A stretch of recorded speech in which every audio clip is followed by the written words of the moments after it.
is climbing higher like the morning sun. Clicks and leads and checklists, we get it done.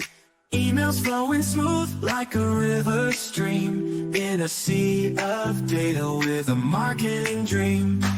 Dashboards lighting up like a city night. Campaigns clicking right, setting our sights. In the cloud we soar, where our data flows. Every conversion, a story that grows. Salesforce marketing, the way we thrive. Automated dreams come to life. From clicks to tricks, we chart the ride. In sync with the rhythm of the digital tide. Targeted precision like a sniper's aim. Personalized touch, never the same. Tracking KPIs, we're on the ball. From awareness to conversion, we catch it all. Leads like sparks in a marketer's dawn. Tracing the journey from dusk to dawn. Analytics dancing in a perfect trance. With Salesforce marketing, we take our stance.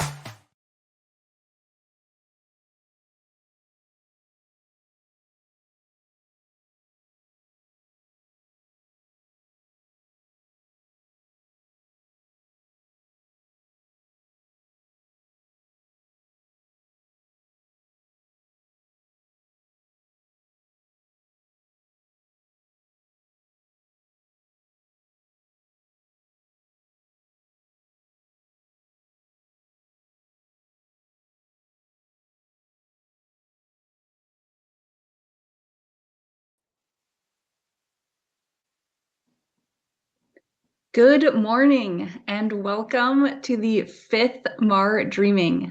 I cannot believe it's already been 5 years.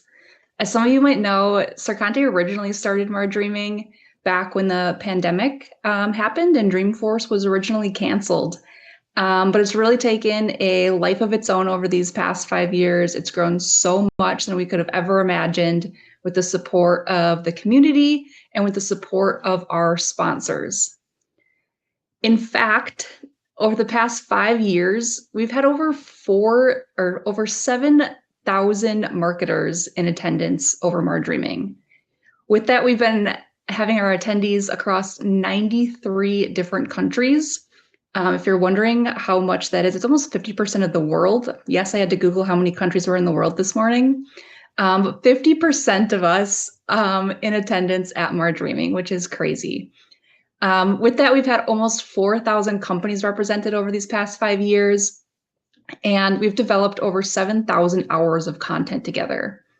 And the biggest one that I think we were all surprised at looking at these stats this morning was over the course of these 5 years, we've had 87,000 views across all of this content. So a big shout out to everybody that has been helping us develop Mar Dreaming over these years. We're continually committed to making this the #1 place for marketers on the Salesforce platform to share knowledge, network, and grow, and we're super glad to have you join us today. Before we get started, I just wanted to say a massive thank you to the Sercante marketing team. They are so good at putting on this event and making it look super easy.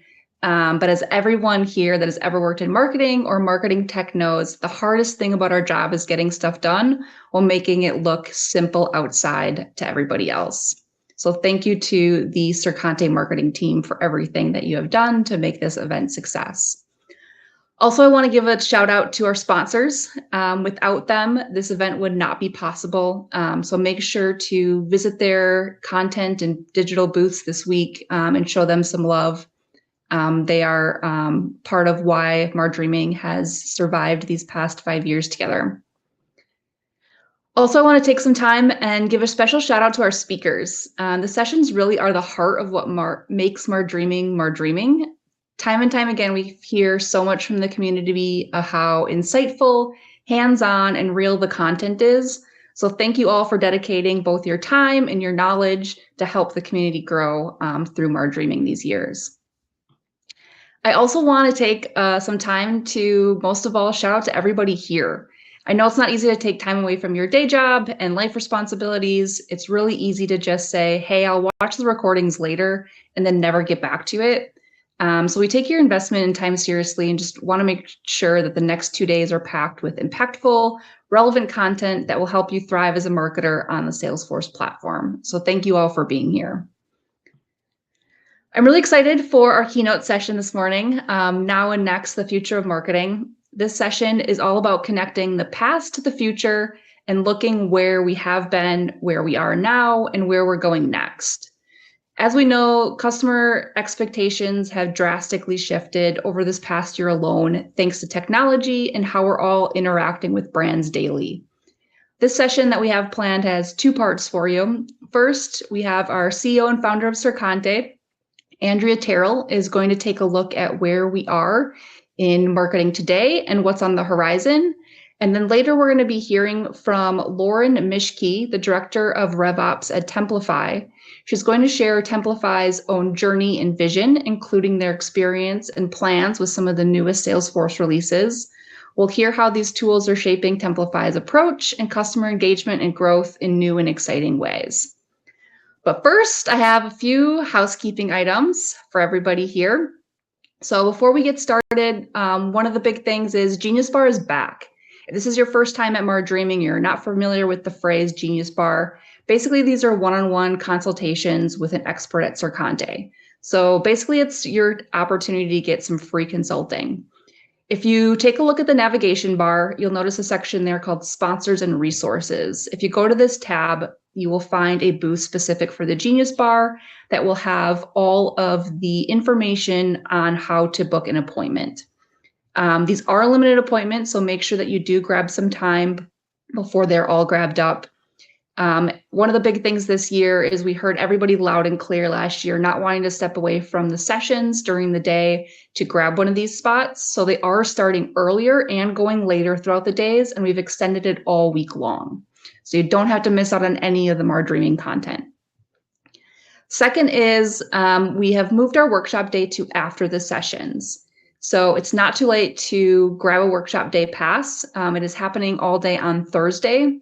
And basically this workshop pass will get you access to 13 workshops for you to attend both live and also watch on demand. So huge value there. And lastly, and most importantly, louder for the people in the back, yes, the sessions will be recorded. You can start watching all of this content 24 hours after Mar Dreaming is officially wrapped. You'll come right back here to the platform to watch the recordings. There's one exception to this rule, and that is our product roadmap happening this afternoon.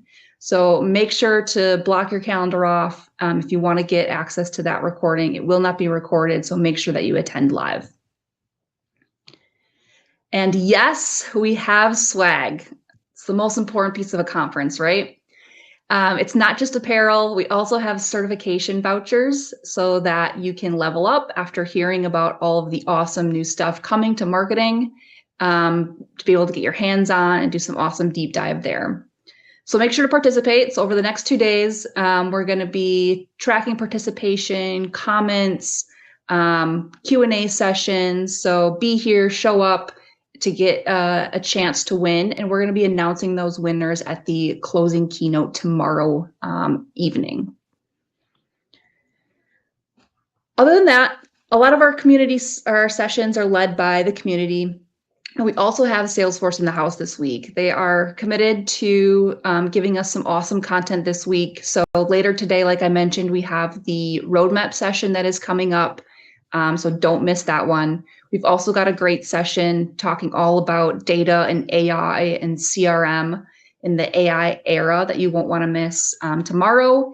And then our closing keynote, we have a few members of the Salesforce community joining us to talk about building relationships across the customer lifecycle. And we also have an awesome fireside chat that evening to wrap us up. In addition to Salesforce, we've got some awesome sessions throughout the week. Some 3 highlights that I want to make sure everybody knows about today specifically is we have an awesome session that I'm super excited about, which is real world use cases for Data Cloud coming up later.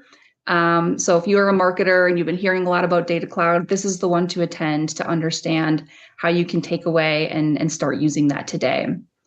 Another one here is BDRs are catalysts. So we have Emily Davidson from Sandler joining us to talk about basically connecting sales and marketing and creating synergies there to get the most out of marketing efforts and connecting that with sales. And then later on, we are back at the end of the day wrapping for a panel discussion with a few people of the community, an awesome session called Hot Takes, Marketers, Future, and AI, where we're going to be talking a lot about hot takes that the marketing has seen and giving some of our opinions. So make sure to join us for that and check it out. And come back tomorrow. There's some awesome sessions happening as well beyond what I've already talked about. We're opening up with a demo jam. I'm super excited for this one. We're getting a different spin on your typical demo jam this year. And we're taking you through as though you are a marketer and all the different products that you can use, as though you're going through a campaign that you're building. So super excited for just seeing all these different products come together. And then later in the afternoon, we have Blurring the Lines, focused on marketing, sales, and customer success. We've got 3 members of the community there to talk about their experience on collaborating across teams. So with that, enough of logistics and chat with me. I know you're all curious about the future of data and AI and how that pertains to marketing. So let's get on with this session. And I'm going to welcome Andrea Tarrell to come up.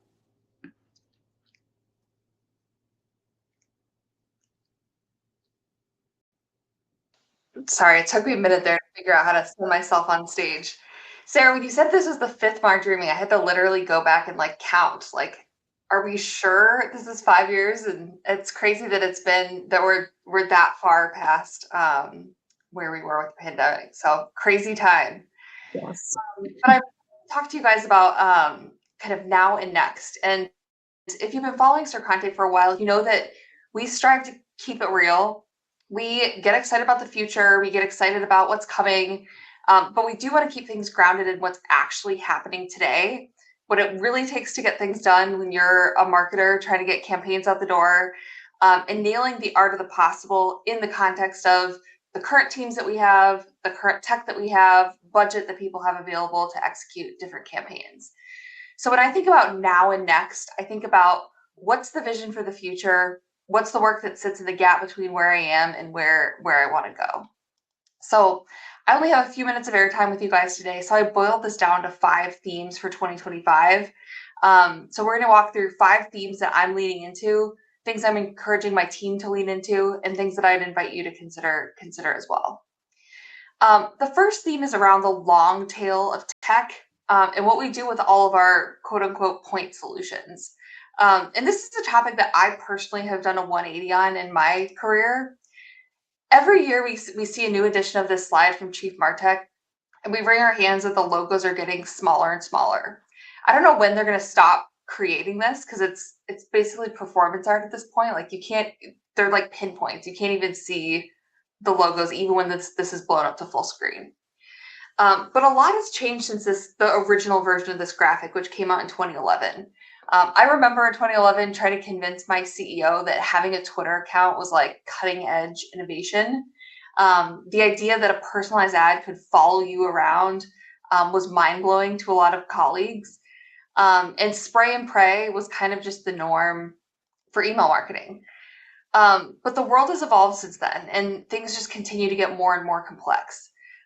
Cynics might say that this is job security for marketers, although the extreme cynics might say that AI and technology is actually coming for our jobs next. But if you look at the number of tech solutions in market over the last decade, it's been like a steadily insane growth. But this last year looks like a hockey stick. And I'm not a gambler, but if I was betting, I would venture to guess that we're going to see more of the same next year. Another wild data point is with those 14,000 MarTech products that are indexed, there are 1.8 million AI projects on GitHub as of 2024. So throw 3 zeros on that number, add another 4 million for good measure, and that's how many AI projects we're working with on GitHub. It's absolutely crazy to me. And every year when this graphic comes out, one of the common trains of thought is, how do we consolidate this? Like, is this sustainable? Can this keep expanding? How do we bring things together to create more of that one platform experience? We start talking about like, who's Salesforce going to buy next? Who's going to buy HubSpot? What tools can we bring together? And while this is fun to sort of brainstorm and think about like what solutions could be better together, every time an acquisition gets made, another 10 tools pop up in their place. So in the year of 2025, I'm changing my posture on this slightly. I think we can't bet on the number of tools ever decreasing.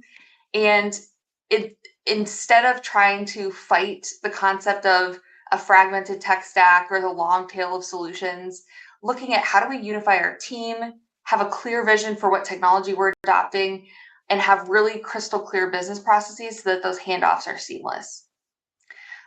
So point solutions, I think we should embrace that as no longer a dirty word. In past lives, I didn't want to buy tools that only did one thing. And what ended up happening was teams, mostly sales, would just go out and buy things anyway. And so we had a whole shadow IT setup going where things were disconnected. We didn't really have a clean inventory of what was what.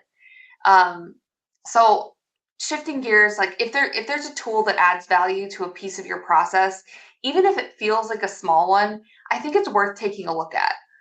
But the caveat is that tool needs to be piping data into CRM or marketing automation.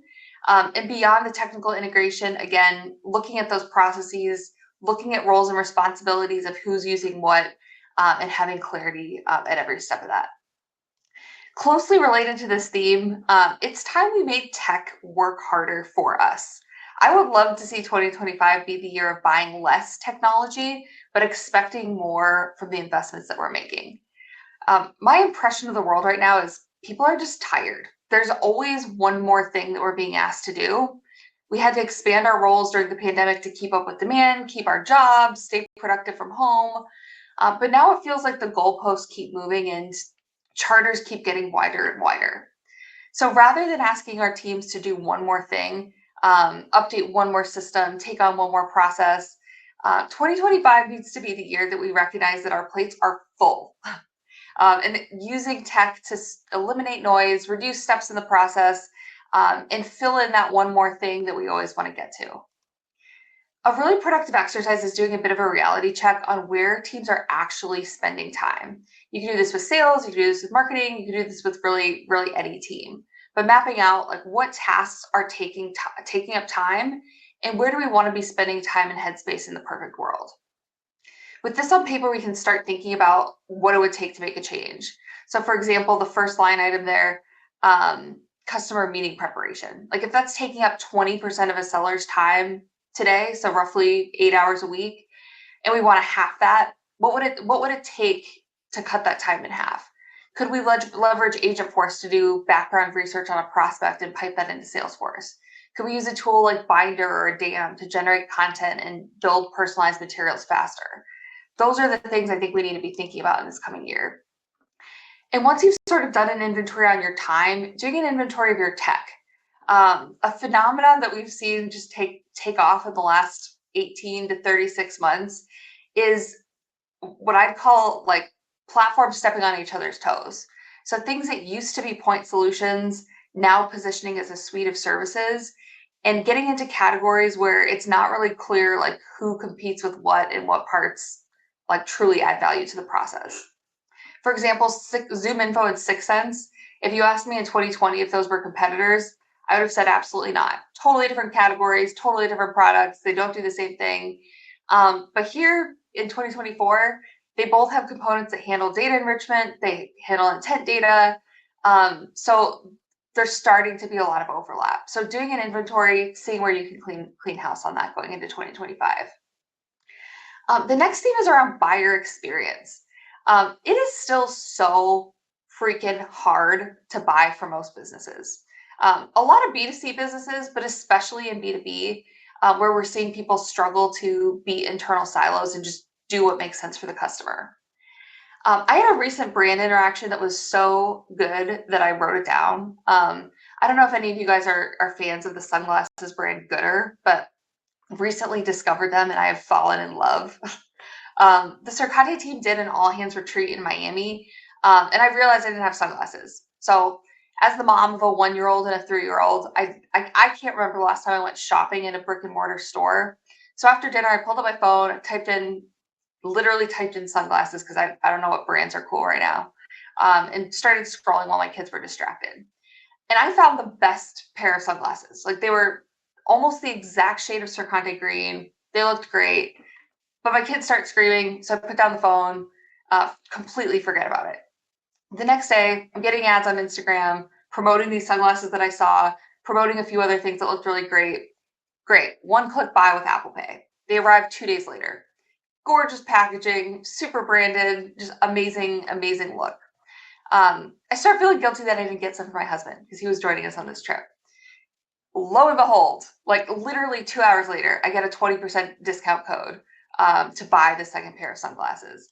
And the next thing I know, I'm getting an invitation to Goodr's loyalty program, to their referral network, and I'm totally sucked into the vortex of playing their points game, sharing referral links, sharing with other friends and family members who also can't keep track of their sunglasses. And this is a seamless experience. Like, they made it so easy for me to hand them my money and get what I wanted. And it was great. I don't know what tech they're using. Sercante is not affiliated with Goodr in any way, but I am now their greatest fan because of the level of thought and care that was put into creating a really great brand experience. But the reality is most of us are not Goodr, right? Like, I would kill for Sercante's brand experience to be even half as good as the experience that I had shopping at Goodr. And while Goodr might be the next level standard, we all need to kind of take a step back and self-assess what the experience for our customers is. So if you haven't, like, try to find information on your own website. Try to contact sales, like do a bit of a secret shopper exercise. And sometimes that can be a really eye-opening experience. The friction points in the buying process are the perfect segue into the next theme, which is figuring out how to align your people, processes, and tech around the theme of growth. So we know that customers are getting information and are interacting with our brand in many different ways. Some of it's online, some of it's talking to a rep, some of it's pre-sale, some of it's post-sale. And the thing that trips us up in the delivery of the promise of a seamless experience is that these touch points span sales, marketing, customer service, sometimes IT, sometimes logistics. But a customer doesn't really care if they're in a sales experience or a marketing experience or customer service experience. All they know is that they're having an experience. And the heavy lifting that we have to do internally is how do we make things feel seamless to the customer, even if we know that they're not even close to seamless backstage. This gets even harder in B2B because we're a big group of people internally who are trying to sell and market to a big group of people externally. We know that B2B decisions get made by committee or consensus, with sometimes as many as 10 people contributing to the decision-making process. And most of the time, our sales team isn't even aware of all 10 people that are part of that buying group. So thinking through, like, how do we make that experience seamless and personalized for each of them?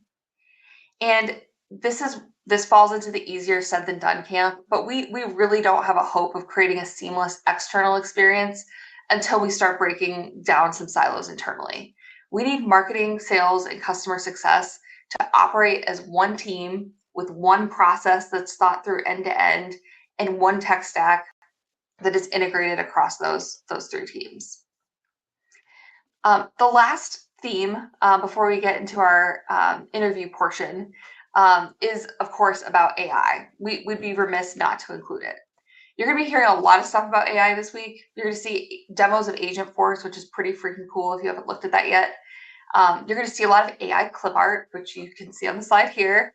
It's not that cool. I have pretty mixed results with it, but it's usually pretty amusing.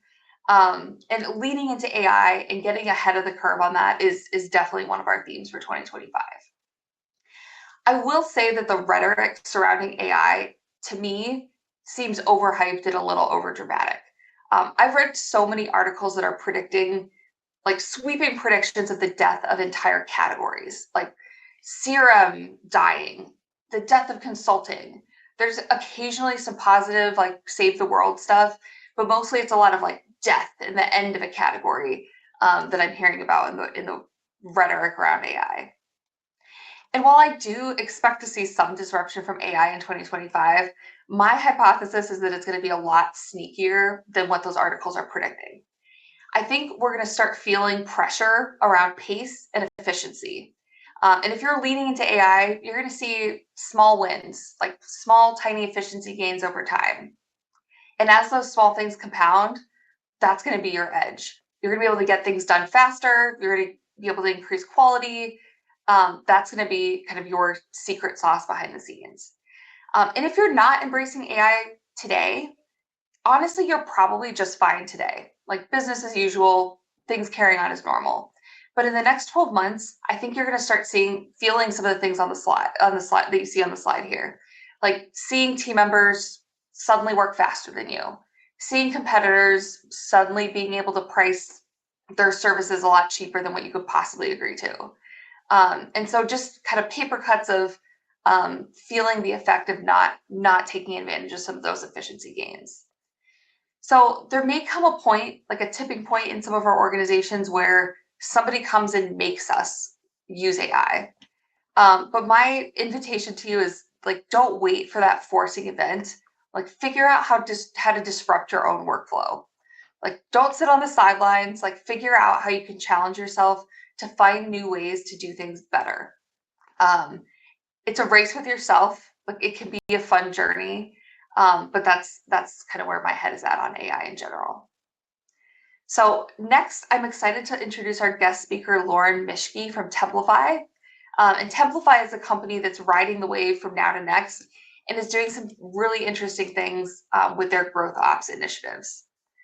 If you're not familiar with the Templafy brand, Templafy is transforming how organizations manage document creation and maintain brand consistency. So Templafy integrates with tools like Office, Google Workspace, even using AI tools to streamline the process of document generation and ensure branded compliance across every document that gets created. And Templafy has been on a pretty incredible journey with its tech. They've migrated from to Salesforce account engagement to better align sales, marketing, and finance data. And undertook a major company-wide rebrand, launched a new newsletter, completely restructured reporting to include multi-touch attribution. Lauren and the team have also been working on campaign launches, lead generation, nurturing, data compliance. So Lauren, you've had a busy year, it sounds like. Very busy, but excited to be here. Maybe a little tired. And from what I understand, so you're the director of RevOps at Templafy. I'd love to dig into how you've managed some of these initiatives and just your vision for what's next. Absolutely. I'm excited to do that today. So tell me a little bit more about the migration to account engagement, the rebrands. What does that journey look like for you? Absolutely. So much of what we were doing, I've been at Templafy just over a year now, was the first centralized owner of commercial systems. Getting marketing under that umbrella was a major priority for me. It was necessary to be able to sit and look at that tech stack and go, this is a really bloated stack. To your point earlier, lots of duplicative tools, lots of things that were bought for one very singular purpose, and everything was really, really disjointed. So much of that was to evaluate what we needed, what we didn't need, and do exactly what you've been talking about, which is what are the people, processes, and tech that we're going to go to market with. Our focus was truly on unifying that tech stack, simplifying the workflows, and focusing on data. We can't make decisions without data. And we talk about this all the time in what we do, but actually seeing our teams use it and being practical about our expectations around data coming out of process was a core focus. The other part of this whole initiative was to have a really strong partner. We got really lucky to be introduced to Sercante early on when we were evaluating marketing tools. And that has made the biggest difference of all. Something as simple as following up within 5 minutes of a call with action items and making sure the team gets those things done made our ability to deliver and support this rebrand completely possible. Love to hear that. And Lauren, from what I understand, your space is moving at a pretty quick pace right now. Like there's a lot of competitive pressure. And in that fast-paced environment, what my team has shared is the alignment between account engagement and Salesforce is opening up new opportunities to refine your sales and marketing strategy. So how do you see Salesforce and your tech strategy fitting into the overall business need to rise to meet the industry changes that are taking place? Can you tell me more about how you plan to position Templafy, not just to like keep up, but lead the way with some of this tech? Absolutely.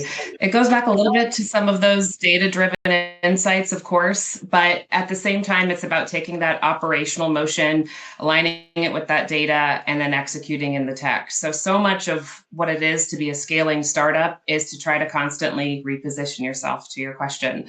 We could go for every industry, you could go for every company size, or you can try to get uncomfortably narrow, as we call it internally. We don't ever want to close the door on a customer, but at the same time, we want to find the customers that benefit the most from our product and our brand, and double click on that all day. So what we've tried to do is, again, simplify everything that we do day to day, sit and think about processes that are just really lean. What does it mean to bring a lead in, qualify that lead, and turn it into a real opportunity? Our go-to-market approach from a RevOps standpoint, less on the systems, is around bringing our teams together to have that dialogue constantly. We meet every 2 weeks. We have a pipeline council where we talk about the influx of those leads. What is happening in that attribution model? What does that conversion look like? What stop gaps do we need to put in place, or even enablement does our team need to convert those leads more readily? In addition to that, what go-to-market plays are working? What's resonating, and where are we seeing the ability to really expand an account? We could spend all day going after some of these really big consultancies that have a multitude of small entities within them to sell into. Or we can start looking at unique accounts to sell into that give us a better story or a unique change in our product. And those are all very viable approaches. But if we're not talking about it, using the data and shifting our approach, we're going to be lost in the woods. So very much about being able to talk about this as a team, and again, use that data and change our systems alongside that strategy. I love that focus on simplifying and like breaking things down so that all of your teams are on the same page about how things work. And when you think about your team and the skills that are needed for this environment, what skills and resources and muscles do you find most important for the people on your team to develop? This is one of my favorite questions. I love people development. I found so much in my own background, just having been a consultant and getting thrown into very random environments, having to solve unique problems and figuring out that protocol. So what I look for and what we're building up on the team is data analytics, automation, and strategic program management. It goes beyond just being a coder or being able to write flows or understanding the admin side of Salesforce. It's what problem am I being challenged with? How do I maintain continuity with my stakeholders and tell that story, not only for the stakeholder that I'm representing, but to everyone else around me so that the team comes along with whatever solution it is I'm building. We're focused on optimizing account engagement in Salesforce to, again, be data-driven, but we want it to be agile. So, knowing what your team's processes are at their core and being able to make small tweaks and changes that really complement that or test a theory is something that we double down on right now. And of course, partners are another part of this. Our partners have skills that relate to other clients or relate to experience that they've had in other industries. And so those are also applicable, but we don't always have those at the table. So I think partners at the table are always critical as well. Awesome. I have a biased perspective as a partner, but I couldn't agree more. As you should. So when you think about tech, like advancements in tech, AI, like things that are coming out in the future, data cloud, AgentForce, kind of like that forward-looking tool set. Like what are you most excited about bringing into your strategy in 2025? Great question. AI is such a fun one. And we've just recently launched Copilot in our tool too. But so much of this is around how you use AI and how you iterate on AI. I think AI makes us smarter, makes us more intelligent in the decisions we make. So much of this is going to drive marketers to become data scientists. It's easy to ask AI to generate an insight, but it's the marketer's job to ask the right questions. I also think things like vanity metrics and chatbots can benefit a lot from AI.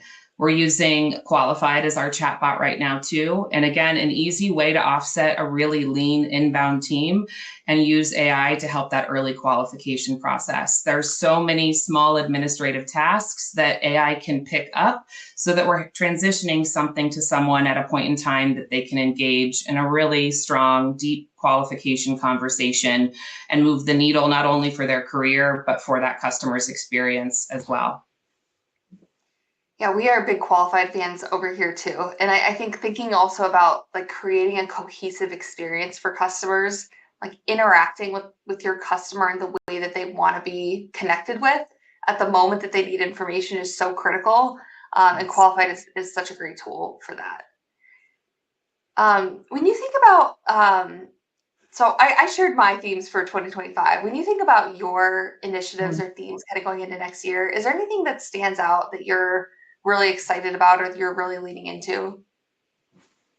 Oh, so many things. One, having less tools in our tech stack. We've narrowed that down to about half the tools. It couldn't have resonated with your opening message more.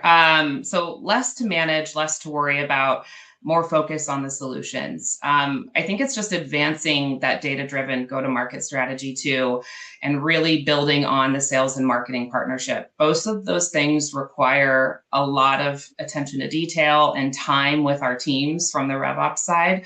But there's so much value in being able to, again, kind of shepherd the evolution of what we're trying to do, ensuring that metrics are being used in decision making, ensuring that it's not just about lead routing, but it's about quality lead routing. So I think, again, enhancing that go-to-market strategy, targeting segmentation, customer engagement to increase pipeline velocity, and actually measuring those things along the way. And then again, that partnership with sales and marketing. Sales and marketing is always a really tricky connection. Sometimes they get along really well. Most of the time, they're a bit adversarial.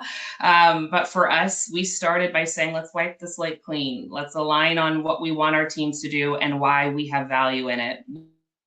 Really sitting here and going, time to touch matters to me and I want to track it. So let's track it and talk about if it's working for us. And I think continuing to build that out is going to be where we see some great success.